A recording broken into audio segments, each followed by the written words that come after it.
want to do this. I don't like it. It's a drag. What a drag to have to do this. 18,000 people got to go through this. What are you just doing, because Tom? a couple of group of certain few people make you do this, and it's disgusting. What are you doing? Nothing. I'm really getting... What are you doing? I'm getting ready because I'm bugged. Because there's a few people, man, are messing up for 18,000 other people, and you got to go... What are you doing? We're trying to start a show. Now, I can't hear you. What are you doing? I'm getting ready to go to college. It's the Smothers Brothers Comedy Hour with guest stars, The Doors, The Committee,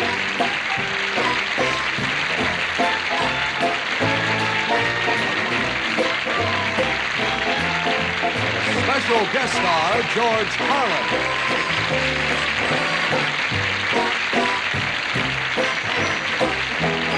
The Jimmy Joy Singers, the Ron Poindexter Dancers, and Nelson Riddle and his orchestra.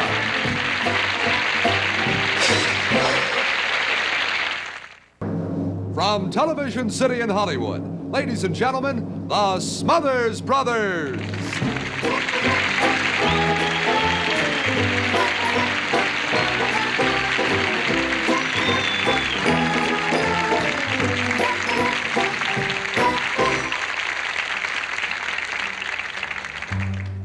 From this valley, they say you are leaving. We will miss your sweet face and bright smile. Just remember the Red River Valley and the cowboy. What's the matter? This song is no good. Sure, it's good. It's no Tommy, good. you got to commit yourself. It's a good song. It's an old traditional song. It's been with us over 100 years. And if it wasn't good, it wouldn't have been around so long. That's a pretty dumb argument.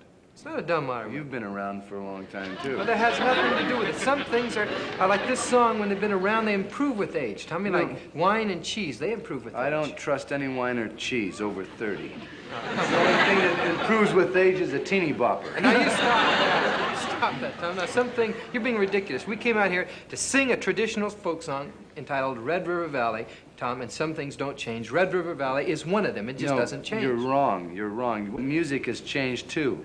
Ever since 1946, when Fred Hurley invented rock and roll music. And ever now, wait a since minute, then, it's changed quite a bit. Who is Fred Hurley, and how in the heck would he invent rock and roll music?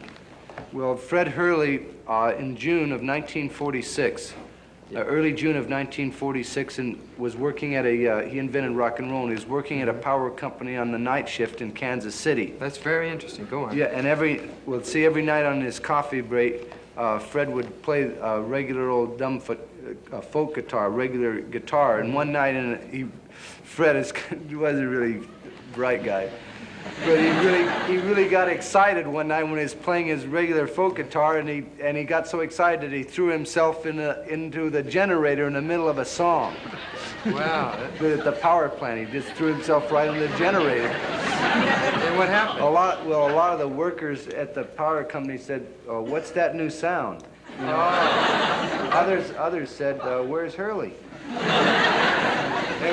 When they finally found him, he was unharmed because of his guitar. It absorbed all the electricity, and it was making a new sound, see? So every Friday night, all the guys from the power company, with their dates, they'd come down every Friday night and throw Fred into the generator, dance around. And to this day, when people talk about Kansas City, that what they're doing is they're going to see Fred Hurley get thrown in the generator. Oh, and that's how we got to invent That is rock and about roll. the silliest, stupidest story I have ever heard.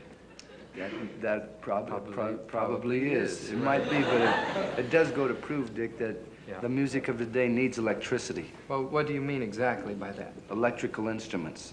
Oh. You know, electric bass, electric guitar, a big sound, plenty of amplifiers around, and something that makes the sound of the day happen, see? Well, where are we going to get all the electric equipment, Tommy? We need a lot of electric equipment if we're going to do that. I got it, Dickie. I went out and got it myself. I got all this did? equipment because I love you as my brother, and I went out and got all this stuff because What am I going to do with my old good old bass? I'd tell you, but you wouldn't do it.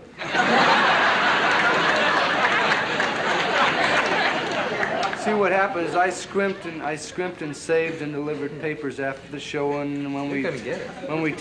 after we taped the shows, I would go out and set pins in the bowling alley. And even 2 weeks ago, I stopped smoking and I skipped my lunches, and I saved all this money and bought some electric equipment. You did all that? You amplifiers. saved, well, how much did it cost? $12,000. $12,000, and you saved $12,000 in just 2 weeks? Wow, I'm proud of you. $12,000 you saved in 2 weeks. How about that? Isn't that great? I also sold your race car. That race car happened to cost $30,000. Well, I took a loss on the car, but wait till you see the Well, it equipment. better be good, I'll tell you that. You're really big. Open up the walls, please. What do I do with my bass? Just lay it down. No, I don't know how to work this. Just work it like a regular bass, but do it like you're laying down. Okay? Okay? Go ahead. Is that all turned on? Oh, that's part of the power generator from Fred Hurley. All right, all right.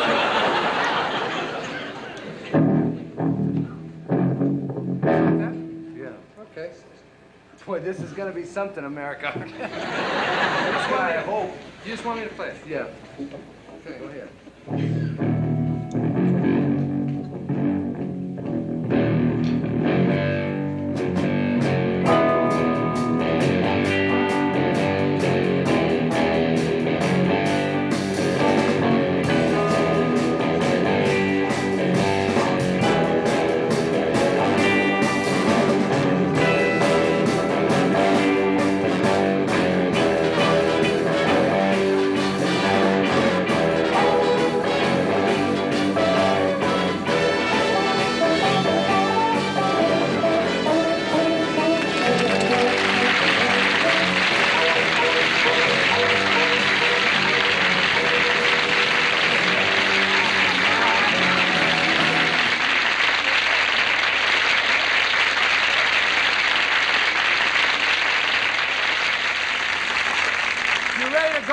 Man, I'm ready for Red River Valley, and you're right. Thanks for opening my eyes. Red River Valley Electric.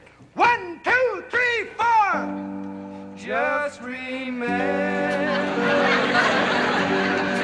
River Valley and the cowboy who loved you so true.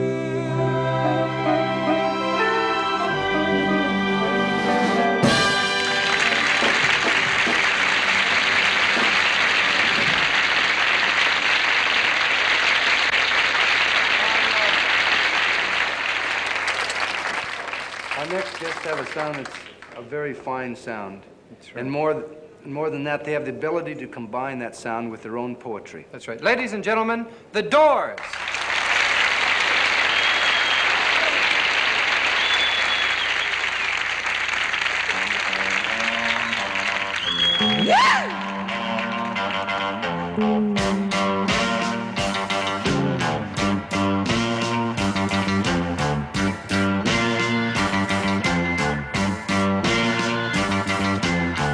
Wild child, full of grace, savior of the human race, your cruel face.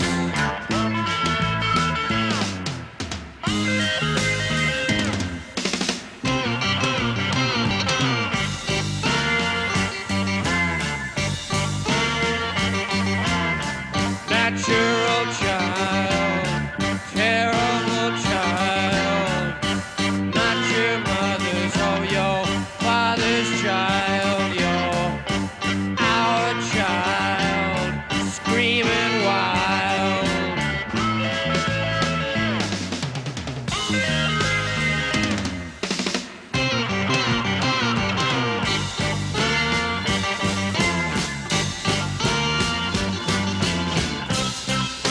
An ancient lunatic reigns in the trees of the night.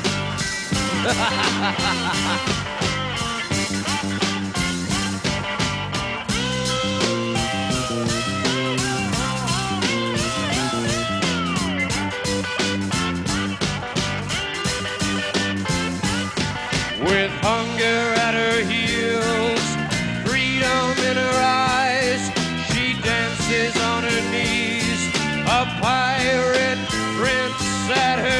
side, staring into the hollow idol's eyes.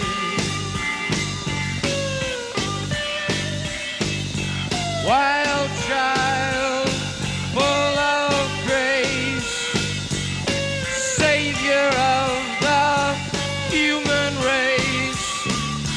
Your cool face, your cool face, your cool face. Remember when we were in Africa?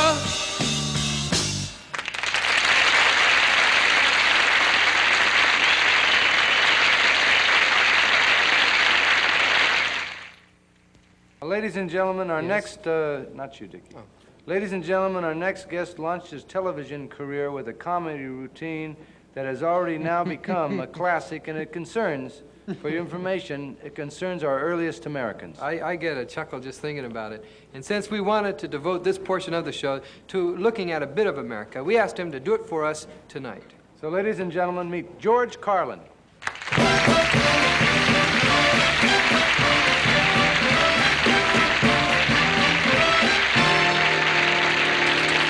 I don't mind admitting that I'm a Western movie fan, but not any Western. I like in particular the ones that involve Indians. They were good fighters, and if they were, they must have been well organized. It couldn't have been as chaotic as it looks in the movies with one old chief, Many Moon Come Choctaw, and everybody else naked.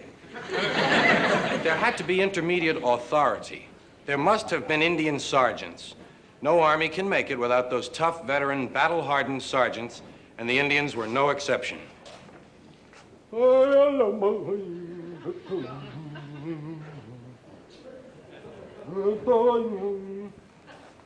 right, all the tall guys over by the trees. Fat guys down behind the rocks. And you at the out of line. All right, knock off the horseplay.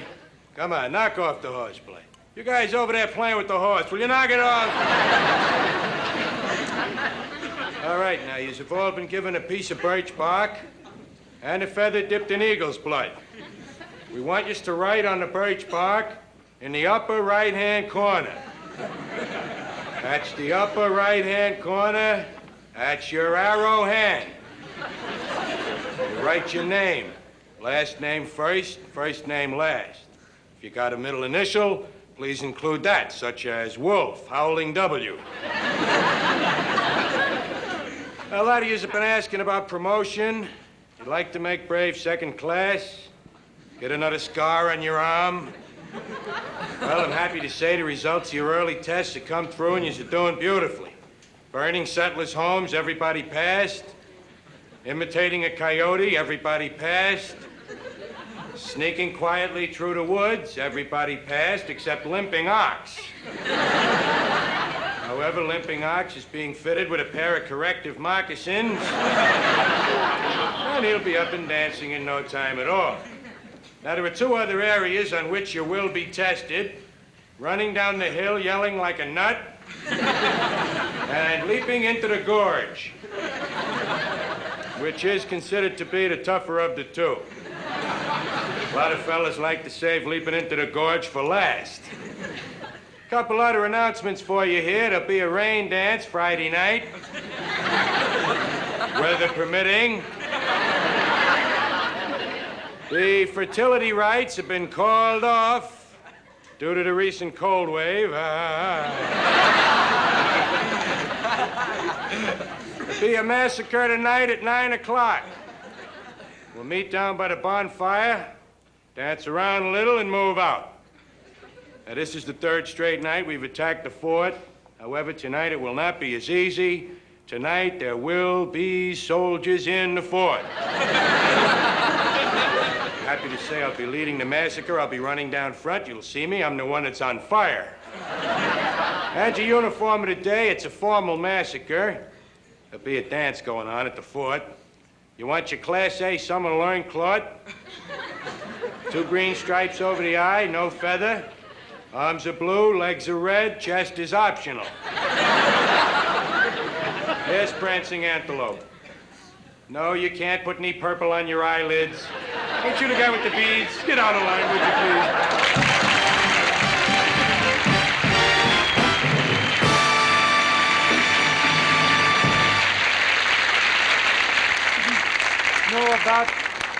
About a month ago, we presented for your viewing pleasure a film called An American Time Capsule. That's right. It was a movie that wrapped up 200 years of American history in just 2 minutes and 45 seconds of viewing time. We had a lot of letters. Thousands of viewers who sent us letters said they liked it, and they asked us if we would show it again. So tonight, we'd like to share it with you again. It was produced by a young man named Chuck Braverman, and the title is American Time Capsule. And it goes down real easy, so watch.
Well, that's it. Right up to date with the smiling face of Richard M. Nixon right at the end. That's right, but you gotta watch yourself, Tommy. No more Nixon jokes, okay? Oh, no, whatever anyone else says, that's what might say Richard Nixon is our president-elect, and he's got the toughest job Now, you're in not putting me on it. I mean, world. you're serious, right? Well, we've all played, I think everybody we can say has played a little loose with his Right. image during the campaign, but that's all behind us now, because he's our man. That's right. And history has shown us that almost every president begins his term in office with the absolute support of the entire nation, and free from slanders and jokes. That's right, Dickie. And for the start of his term, we are going to give our President Nixon our full support and lay off the jokes entirely. That's right. He's going to be in office for at least 4 years, and I'm sure we'll be able to get around to him a little bit Hey, now, later. wait a minute.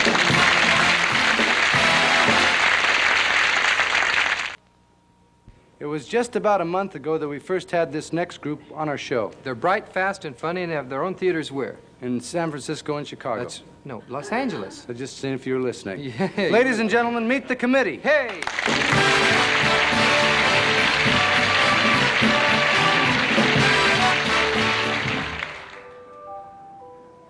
You'd better watch out.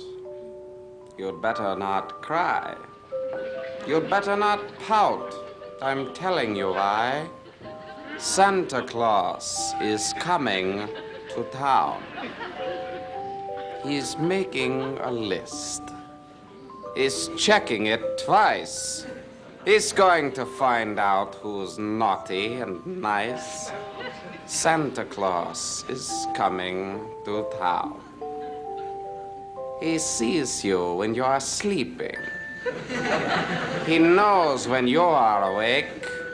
He knows when you've been bad or good. So be good, for goodness sake. You'd better watch out. You'd better not cry. You'd better not pout. I'm telling you why. Santa Claus is coming to town.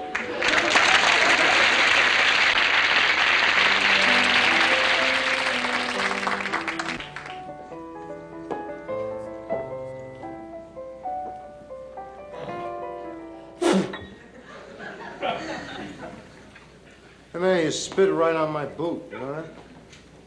Talking to me, you motorcycle-crazed degenerate? Oh, yeah, I figure if you spit on my boot, it's as good as an introduction, you know. That's what you figure, do you? Why don't you go get your motorcycle, come in here, run over an old man's feet while you're at it, you disease-ridden punk? Say, man, you don't mind if I sit down here with you and pass your final fleeting moments on Earth, do you? The heck kind of a human being are you anyway? Well, I'll tell you, I'll be your companion till the Grim Reaper shows up, right? Why don't you have a little pity on the old man? I was once young and blithe like you greasy-haired criminal. Hey, I must say, you're the best thing I dredged up all week, you know that? No, I am I? Uh-huh. What the heck you doing here in the park anyway? You're probably selling dope to teenagers. Here now, man, I give it away. I wouldn't be surprised, Marble Eyes. You're high up on them goofballs yourself. I'm riding the criminal goon pills now, old man. But I'm beginning to crash, and I need a transfusion. May I? I'm sorry, man. See, I'm hooked on the taste of an old man's overcoat, you know? I tell you, it's a filthy habit, man. You know, I gotta do 20, 30 coats a day just to keep straight. I mean, you know what that's like, man? I'm on the hot sheet down at Goodwill. Oh, Christopher's ghost. I've seen weirdos in my time, but you really... I've seen who were. What's that supposed to mean? I'm talking a little old man talk. Keep him practice. But yet you slop all over yourself. You smell like a French woman of the evening. Well, I didn't think your memory went back that far, man. Look, what are you sitting here for? Why don't you go call up the rest of your motorcycle gang? Have them come down here and help you beat up an old man. Sure, if that's what you want. Hello, do you read me? Do you read me? I got an old man here who wants to beat up. Looks like a request job. Hurry on over. Hey, they're laughing and excited. I can't. This is really terrific, you know? Don't push me too far, Skeezix. How about you got that far to go, man? I'll show you how far you can push me. What are you gonna do? I was in the Great War for people like You look you. like you were killed in the Great War, man. There you go. Shazam! Come on, man. Boom! Boom! Come on, launch the whole pack. Boom! They bounced right off me, man. You don't think you could defeat Super Punk, do you, huh? All right, I'm finished with you. Go on, Amscray. Oh, Amscray. A little Neolithic hip talk. That's great. Go on, suck some exhaust, you pig-faced deviant. All right, man. I'll be going. Say, don't hang around here too long, man. They'll dedicate you, right? I'll dedicate you with my king. The statue walks! Hey, what is it, man? I didn't touch you. Pills! Pills? I got them. What do you need? Here. Hey, man.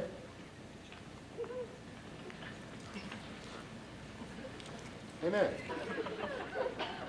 Scared the liver out of you, didn't I, punk?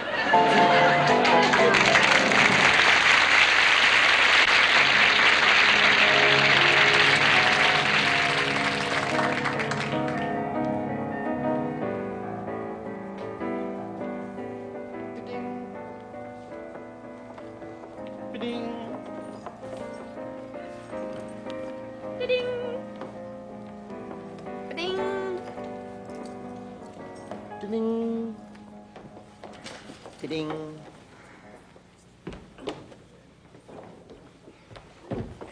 Excuse me. Is this the bus to Santa Monica? Yes, Yes, it is. Oh, wonderful.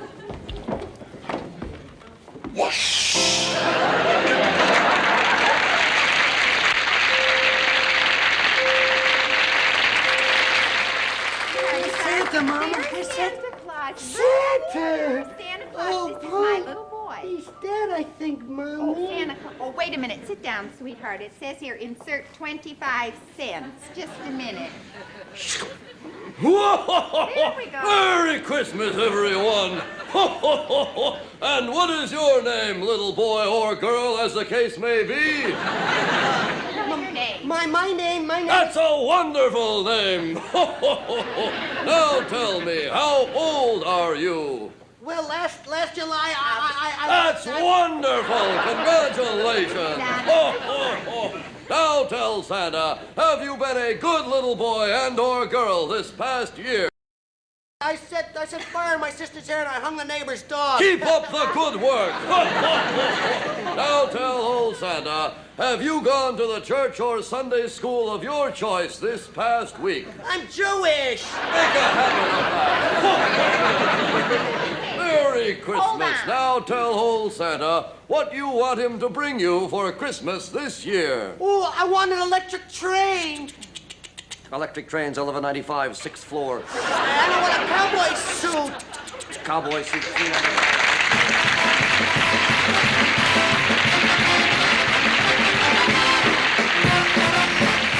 We'll be right back with George Carlin, the committee, and the Doors on the second half of the Smothers Comedy Brothers Hour.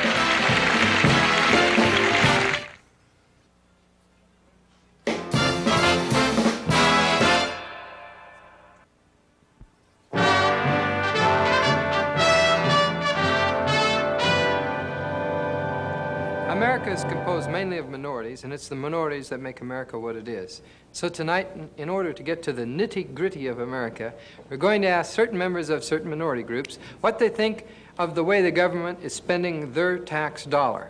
Now, our first guest is of Russian origin, Mr. Kropowski. Now tell me, Mr. Kropowski, how do you feel about the way the government is spending your tax dollar? Whatever America is doing is okay with Kropowski. If America, that darling, wants it, she can spend how much she wants, where she wants it. As long as they're not telling Kropowski, Kropowski don't care. Then you don't mind if we spend $20.5 billion a year on going to the moon. You had to tell me. Until now, I was too happy. You had to make me miserable. Go peddle your questions someplace else. Tell me, Mr. Kropowski, are you in favor of sending foreign aid? It's foreign, Boychik. You got to send it. Then all in all, you don't mind the way the country spends your money. I told you, Boobchik, everything in America is okay with Kropowski. When I was coming to America, Statue of Liberty waving at me, I started waving myself back on her. I love America. God bless America. God bless America. Land that I love. Last year, Mr. Kropowski. Wait a minute, Boychik. Yes? Are you interrupting America? Well, I'm sorry. I didn't mean... Sorry is not good enough. It's a pity you're living in the kind of a country where they can't send you to Siberia. Proceed with your question. Okay. Last year, we spent $24 billion on the war in Vietnam. 24 billion. Do you know how hard I have to work to make $24 billion? I think Americans got to learn the meaning of a dollar. In the old country was a wonderful life. We didn't need it fancy houses with swimming pools. We didn't need it fancy fur coats, expensive clothing, Cadillacs, Lincoln Continental. Well, tell me then, how come you came here? Who can live like that? Thank you very much, Mr. Kropowski. That's done. Thank you.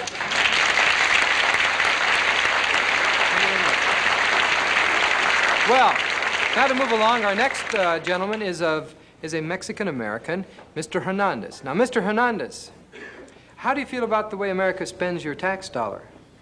Well, the tax dollar. I think you have to take a look at my friend Luis. Now, Luis, he needed a new car. So I seen this guy on the TV who said, "Come on down. We don't care what kind of car you have. We don't care if you have any credit. We don't care if you can wheel it in. If you can push it in, we'll give you a brand new car and $2,000. So Luis, he went down and they gave him the new car.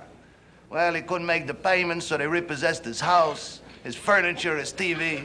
So you know what he did? He got into the car and he drove 90 miles an hour right into a wall. Was that a solution? No, that's crazy, because the payments on the wall are now $5 a month. Mr. Hernandez, we'd like to know your feelings about the fact that the government spends only 2 cents out of every tax dollar on education. Well, can I ask you a question? Yes, of course. How come in a presidential election it is possible for one man to get less votes than his opponent and still get elected president of the United States? Oh, I'm sorry, Mr. Hernandez. We're not really dealing with that question tonight. Oh, excuse me, Mr. Smothers, for showing my lack of education, but when you only spend 2 cents, you get what you pay for.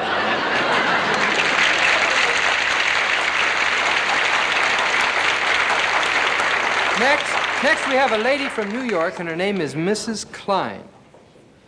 Mrs. Klein, how do you feel about the way the American government is spending your tax dollar? Well, I feel, frankly, let me see. I tell you, I consider it a privilege and an honor to pay taxes.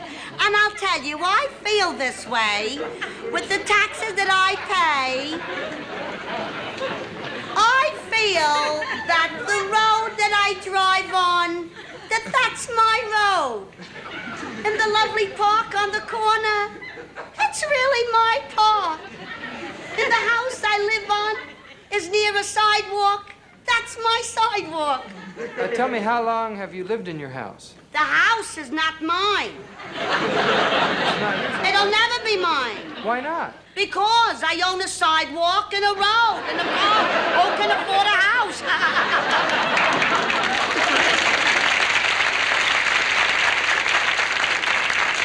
So, Mrs. Klein, do you think the government is living, let's say, living high on the hog? On the what? I said, do you think the government is living high on the hog? Well, listen. Live and let live. Hey, did you know that a great deal of your tax dollar goes to foreign aid? Oh, that's wonderful. Foreign aid is a very necessary thing. After all, look, I say the countries of this world is like one big happy family. I look at it this way. You take France, right? Mm-hmm. France is exactly like my Uncle Nathan. He takes and he hates. Israel is like my gardener. You give him a few dollars, he plants a tree. And Red China is exactly like my sister-in-law, Debbie. Everybody knows she's there, but nobody wants to talk to her. Thank you very much. A pleasure to listen to you.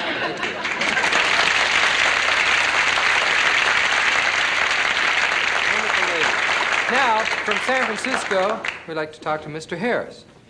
Mr. Harris, the Smothers Brothers Minority Report would like to know your feelings about the way America spends its money. Well, now, all things being equal, I'd say I was satisfied. Then you're not worried that 46% of our budget is spent on defense? Oh, no, man. After all, we've got a big defense budget, too. What do you mean, we? Well, we is all black people, dig? Uh-huh. And we think America is such a wonderful country. We've been watching the techniques it uses to solve its problems around the world and then applying them to ourselves. For instance, you know how some Americans see communists under every bed? Yes. Well, we've started to see bigots under every sheet. Mm-hmm. In what other ways are you employing the wonderful techniques of America? Well, the black man has now got a Peace Corps, and we intend on sending our men all over the United States. We're going to teach the Americans how to clean their own kitchens, take care of their own kids, and shine their own shoes. Well, tell me this. How do you feel about foreign aid? Now, that could be another answer to our problem. See, all we'd have to do to get foreign aid is to start a war with America and lose. Yeah, but what if you win? Well, then we'll pay taxes and you can try welfare for a while, Dave. I understand, Mr. Harris. Well, excuse me, I've got to run along now. Good, I'll count to 10.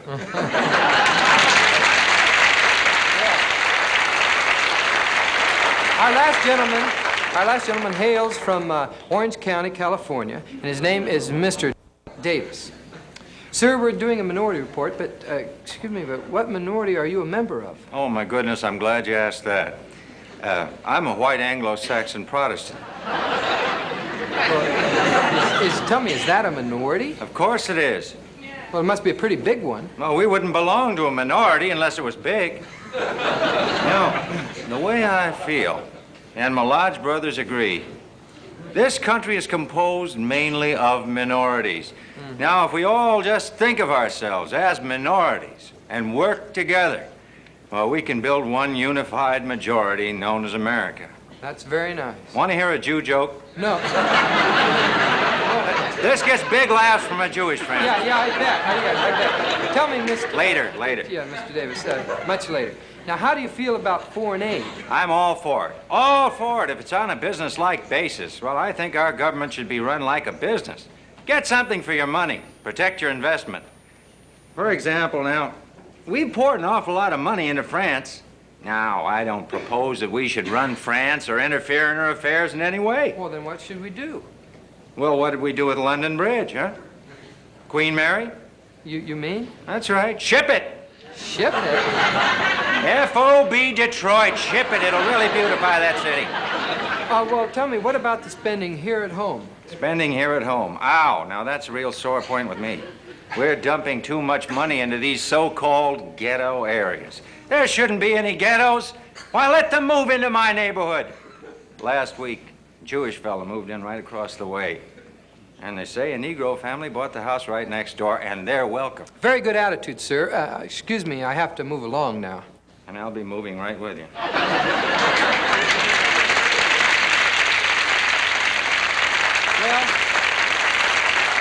Well, ladies and gentlemen, this brings to a close our new weekly feature, the Smothers Brothers Minority Report. Until next time, we'd like to wish all of our minorities a very good week. Oh, in the interest of fair play, we tried to find some majorities for a majority report.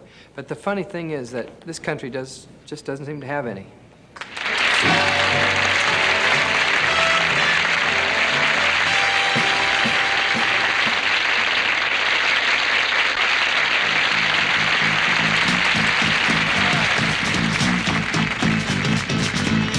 Ladies and gentlemen, once again, the Doors.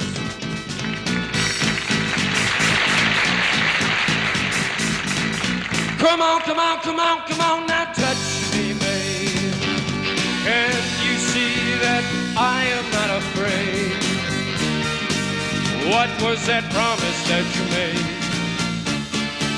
Why won't you tell me what she said?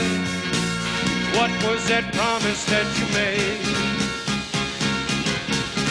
I'm gonna love you till the heaven stops the rain. I'm gonna love you till the stars fall from the sky for you and I. Yeah!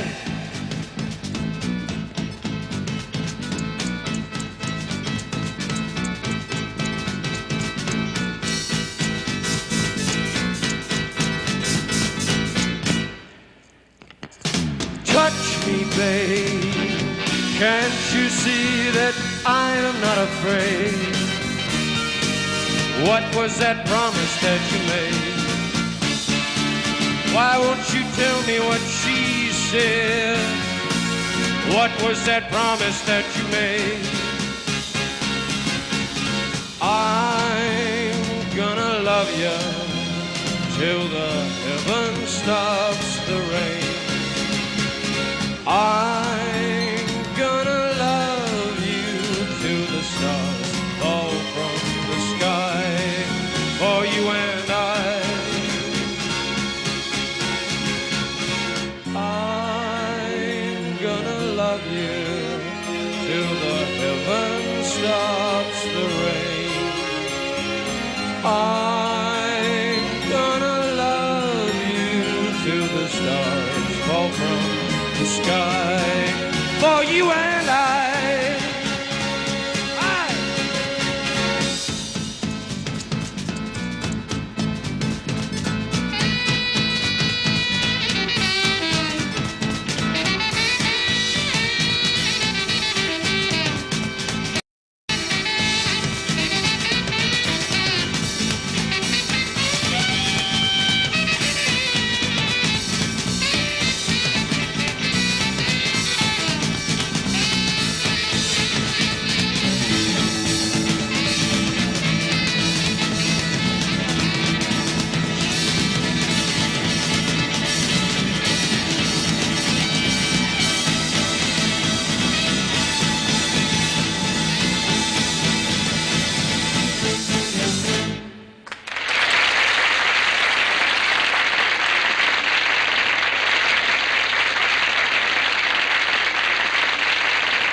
more and more people today are staying at home and watching their television sets instead of doing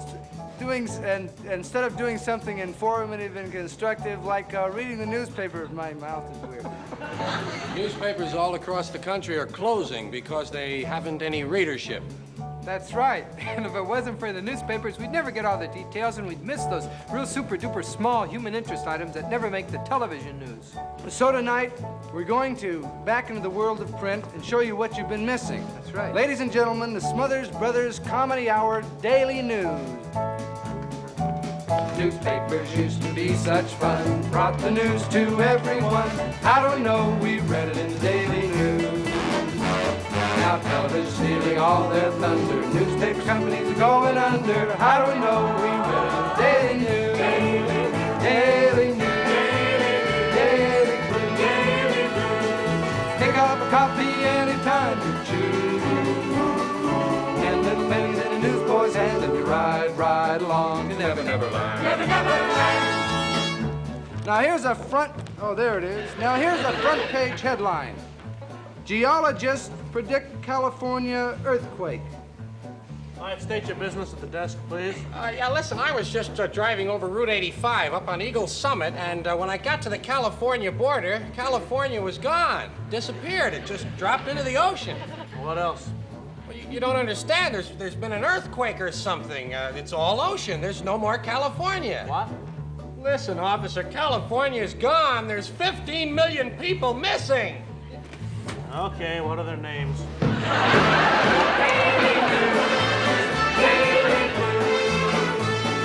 Pick up a copy anytime you choose. Here's another front page headline. It says, President-elect Richard Nixon is busy choosing his new cabinet. Wow. I'd like to see President-elect Nixon, please. I told you, Mr. Nixon is a very busy man. I've been waiting for 4 hours. I am terribly sorry, but you'll just have to be patient. Look, I have to see him right now. Mr. Nixon is in conference. He is busy selecting the members for his new cabinet. I suggest that you make an appointment. My name is Agnew. He knows me.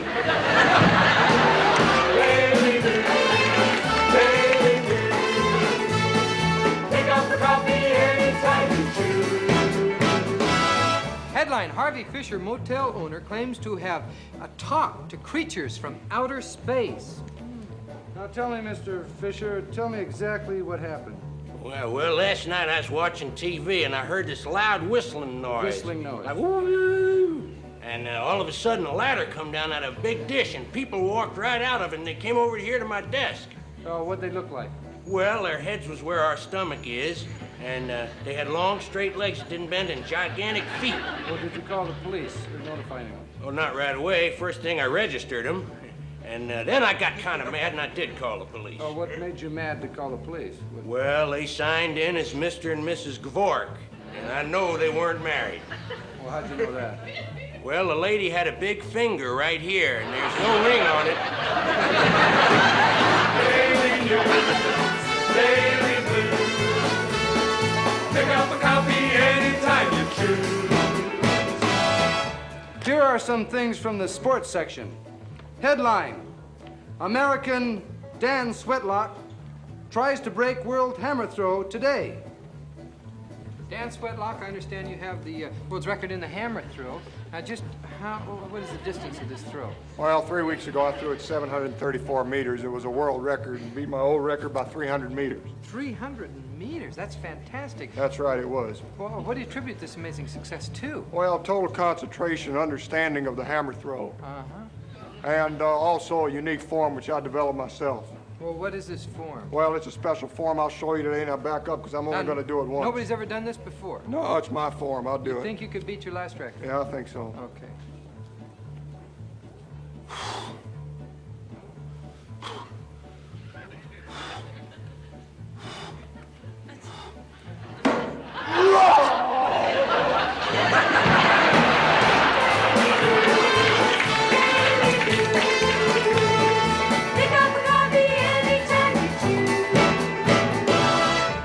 Sports headline number 2, roller derby finals tonight at Arena.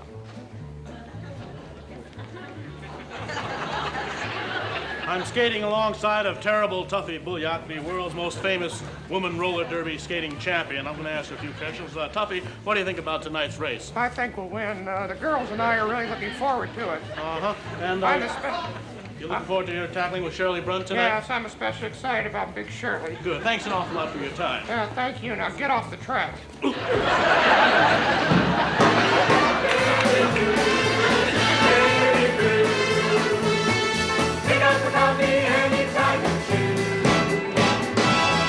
Now here's a controversial headline. Church split on birth control.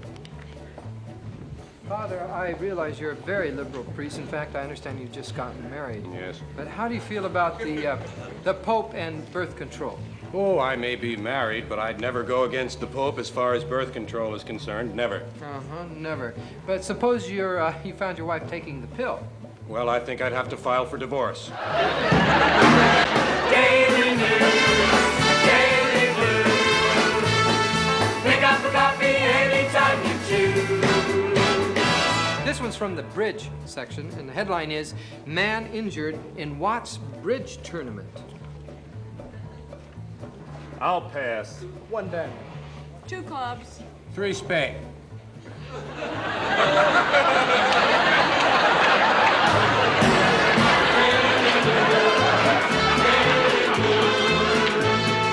Pick up a copy anytime you choose. 10 little pennies in a newsboy's hand, and you ride, ride along to Never Never Land.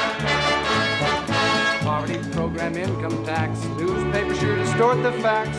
How do I know? I read it in the Daily News. Wait a minute. What are you trying to say? I'm saying that the newspapers distort all the facts and are corrupting the news, and you can't believe anything you read in the papers. Oh, yeah? Well, how do you know that? Yeah. I read it in the papers. Daily News, Daily Blues. Pick up a copy anytime you choose. 10 little pennies in the newsboy's hand, and you ride, ride along to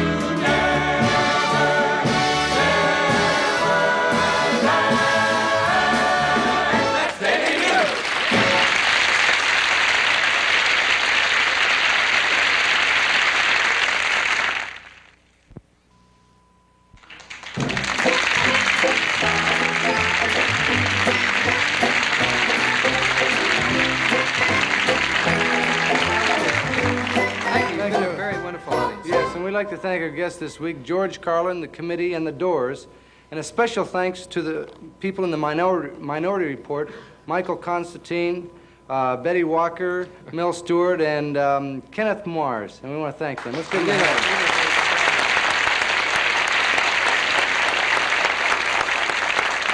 I can't drink and do the show. I don't know why. Well, you're not doing either tonight. Next week, our guests will be George Goebel and Spanky and our gang. So good night. We'll see you next week.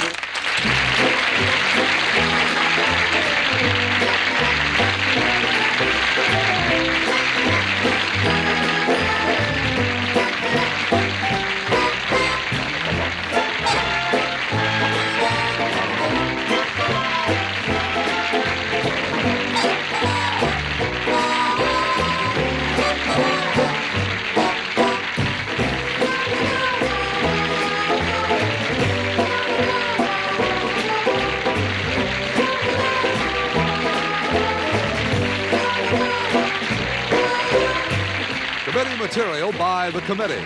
Also appearing on tonight's show is Bob Einstein. This is Roger Carroll.